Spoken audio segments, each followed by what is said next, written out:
Halo semuanya, kembali lagi bersama saya Satria Gasa. Jadi di dalam video ini kita akan membahas mengenai analisis hujan wilayah.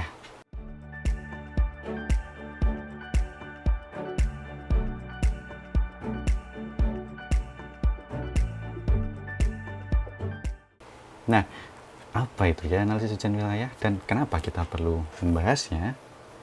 Nah, sekarang coba bayangkan teman-teman itu mengkaji sebuah wilayah kajian, misalnya daerah aliran sungai atau sebuah kabupaten atau apapun lah, atau sebuah kawasan hutan, bisa apapun. Nah, ketika kita akan menganalisis hujan pada kawasan tersebut, kita akan mencari stasiun hujan, ya kan? Nah, di dalam sebuah kawasan kajian tersebut, bisa jadi kita tidak menemukan satupun stasiun hujan. Nah, itu banyak ditemui juga di Indonesia. Tapi bisa juga dalam satu kawasan tersebut atau satu daerah aliran sungai tersebut ditemukan banyak stasiun hujan. Nah, jadi itu juga mungkin terjadi. Nah, pertanyaannya adalah bagaimana kita menyikapinya jika kita tidak memiliki stasiun hujan sama sekali, dan bagaimana jika kita memiliki banyak stasiun hujan. Mana data yang akan kita gunakan. Tuh. Nah, untuk bisa menyelesaikan problem ini, kita bisa menggunakan metode-metode analisis hujan wilayah. Nah, setidaknya ada 3 metode analisis hujan wilayah. Oke, jadi yang pertama adalah rata-rata aljabar, yang kedua adalah isoyat, dan yang ketiga adalah polygon Thiessen.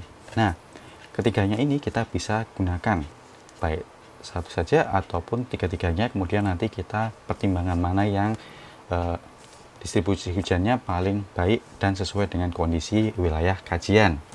Nah, oke, kita akan bahas satu persatu ya, mulai dari rata-rata aljabar, kemudian isoyat, dan ketiga adalah polygon Thiessen. Oke, jadi yang pertama, rata-rata aljabar. Rata-rata aljabar ini adalah metode yang paling sederhana. Jadi ini hanya cocok untuk wilayah yang datar. Kenapa seperti itu?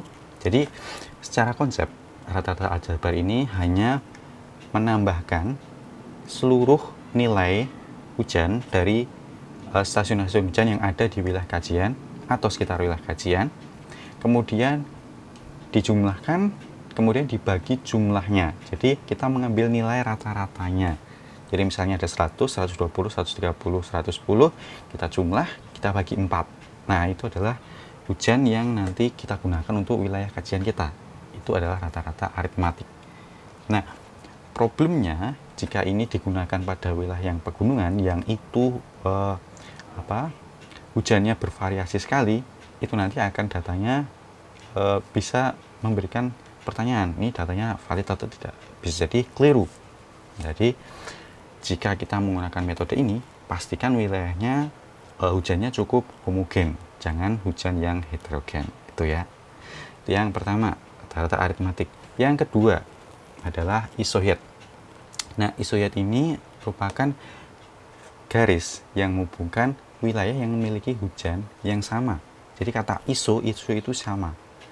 Isohyet adalah hujan, jadi wilayah yang memiliki hujan yang sama. Nah, jadi ini itu dibuat berdasarkan prinsip-prinsip interpolasi. Jadi misalnya kita punya 10 titik. Nah, 10 titik itu kita hubung-hubungkan, kemudian kita tarik garis antara 10 titik tersebut hingga membentuk garis-garis kontur. Nah, nanti mungkin di video berikutnya akan saya jelaskan bagaimana caranya untuk membuat interpolasi sehingga kita bisa membuat isoyat, baik secara manual, jadi kita pasti pakai coret-coret kertas, gambar di kertas, dan juga secara digital menggunakan sistem informasi geografis. Oke, simak ya videonya, saya berikan linknya di atas. Oke. Nah, yang ketiga adalah menggunakan polygon Thiessen. Nah, ini polygon Thiessen ini beda dengan yang rataan aritmatik ataupun yang isoyat. Dia menggunakan poligon-poligon, umumnya berbentuk segi 6. Nah, poligon ini itu nanti digunakan untuk meregionalisasi sebuah stasiun hujan. Jadi misalnya ada titik stasiun hujan nih. Nah, stasiun hujan nanti itu batas wilayah pengaruhnya sampai sejauh apa. Nah, itu umumnya berpengaruh dengan stasiun hujan lainnya. Jadi jaringan stasiun hujan. Jadi stasiun hujan dan ini dua itu ya. Nanti dia yang ini sampai mana, yang ini sampai mana gitu. Jadi kita bisa tahu kalau kita menggunakan wilayah yang ini, berarti kita menggunakan stasiun wilayah hujan yang A. Sedangkan yang ini sampai di sini kita menggunakan stasiun wilayah yang B. Seperti itu.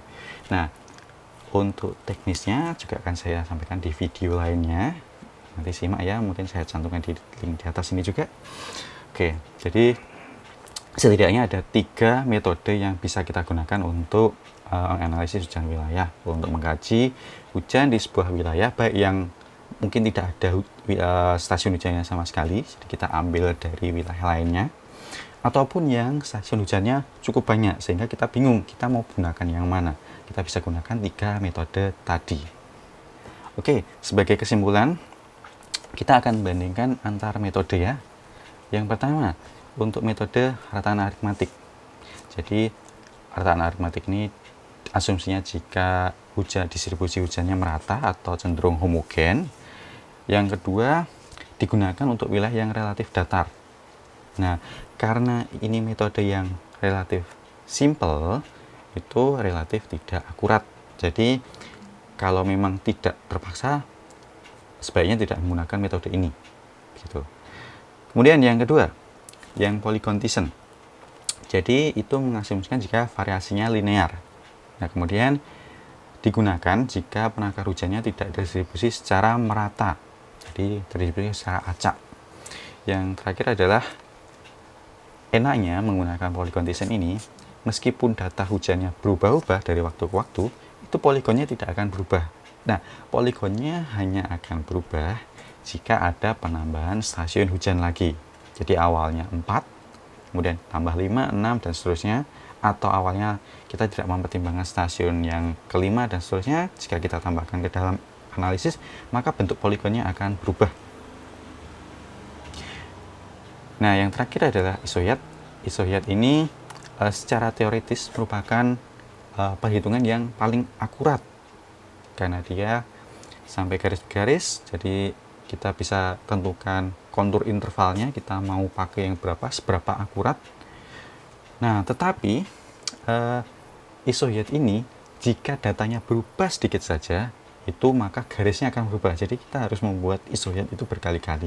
Beda dengan polycondition, kita cukup membuat satu poligon sekali. Jika tidak ada penambahan stasiun hujan, maka bentuknya akan sama, tinggal isinya saja yang berbeda. Tetapi kalau isohyet, ketika datanya berubah sedikit saja, maka garisnya akan berubah drastis. Oke, mungkin itu saja yang bisa saya sampaikan di video ini. Di video berikutnya akan saya sampaikan mengenai teknisnya bagaimana menghitung rataan aritmatik, kemudian isohyet, dan juga membuat polycondition. Oke, sampai di sini. Semangat!